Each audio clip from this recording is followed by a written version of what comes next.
Hello students, welcome to group I. इस lecture में हम डिस्कस करेंगे चैप्टर 2 की एक्सरसाइज का 15th question. A spherical conducting shell of inner radius r1 and outer radius r2 has a charge q। So एक conducting cell है हमारे पास जिसकी इनर रेडियस r1 दे रखी है और आउटर रेडियस कितनी है r2। उस पर टोटल चार्ज कितना है q। अब कंडक्टिंग सेल हो तो चार्ज कहाँ रहेगा? आउटसाइड सरफेस पर। A charge q is placed at the centre of the shell. What is the surface charge density on the inner and outer surface of the cell?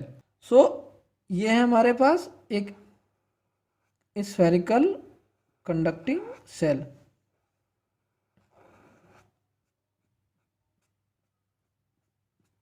Centre पर charge कितना रखा Q और बाहर से charge कितना दे दिया, या टोटल चार्ज इस पर कितना है Q। अब कंडक्टर की जो केविटी है उसकी इनसाइड सरफेस पर कितना हो जाएगा? Minus Q charge. जो सेंटर पर चार्ज रखा है उसी के बराबर बट अपोजिट इन साइन। ये चीज हम पहले पढ़ चुके हैं कंडक्टर्स की प्रॉपर्टीज में। सो यहां पर चार्ज माइनस क्यू आ जाएगा। सो उतना ही चार्ज पॉजिटिव में कहा जाएगा आउटसाइड सरफेस पर। सो आउटसाइड सरफेस पर टोटल चार्ज कितना हो जाएगा? Q plus Q. So charge on inside surface कितना हो जाएगा? Minus Q. सो सरफेस चार्ज डेंसिटी कितनी हो जाएगी इनसाइड सरफेस पर? Surface charge density on inside surface sigma 1 कितना हो जाएगा? Minus Q upon 4πr1²। अब आउटसाइड सरफेस पर चार्ज कितना? Q plus small Q. So charge on outside surface q plus small q। So surface charge density on outside surface q plus q upon उसका area 4π, radius क्या है outside surface की? r2। अब second part, is the electric field inside the cavity with no charge. Cavity के अंदर कोई charge नहीं है नेट। सो पॉजिटिव और निगेटिव हो सकते हैं, सपोज +2 कूलम -2 कूलम, लेकिन नेट चार्ज क्या रहेगा? जीरो। जैसे एक डाइपोल रखा हो अंदर, सो डाइपोल का नेट चार्ज कितना होता है? जीरो। जितना पॉजिटिव होता है उतना ही negative. Even if the shell is not spherical, तो हमें देखना है कि जो इलेक्ट्रिक फील्ड होगा केविटी के अंदर वो जीरो होगा कि नहीं। अगर नेट चार्ज केविटी के अंदर कितना हो? Zero. If the shell is not spherical, अगर शेल स्फेरिकल ना हो तो भी देखना है हमें। But has any irregular shape, कैसी शेप है? इरेगुलर, कोई भी शेप हो। सपोज हमने ये ऐसी इरेगुलर शेप का कंडक्टर ले लिया और उसमें केविटी भी इरेगुलर शेप की, ये है हमारे पास। सो अगर हम एक क्लोज्ड लूप कंसिडर कर लिया जिसका कुछ पार्ट तो है केविटी के अंदर और कुछ पार्ट है इस कंडक्टिंग मटेरियल से पास करते हुए। सो अगर एक चार्ज लीव कर दे हम, तो चार्ज किधर मूव करेगा? इलेक्ट्रिक फील्ड लाइन के अलोंग। तो उसको इसके अलोंग मूव कराने में जितना वर्क करना पड़ेगा वो कितना होना चाहिए किसी क्लोज्ड लूप के लिए? जीरो, क्योंकि इलेक्ट्रिक फोर्स कैसा होता है? Conservative force.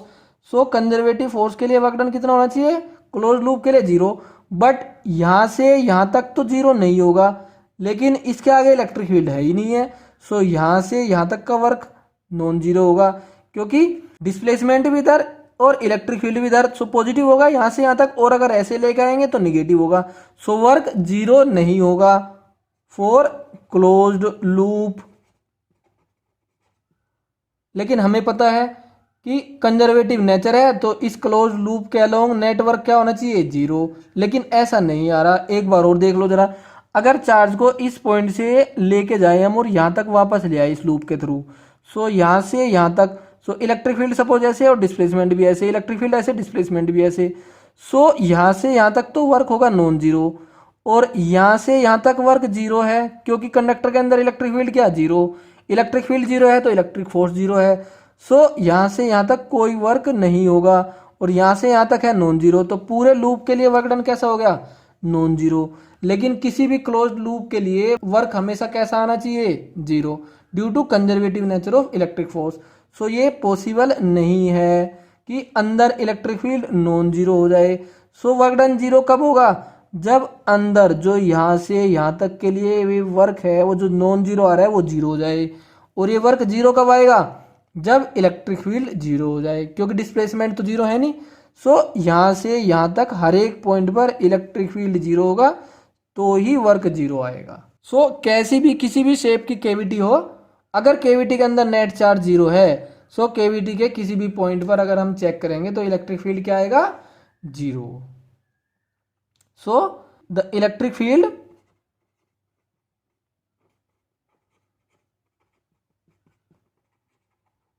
will always be zero inside the cavity at its all points if net charge inside the cavity is zero.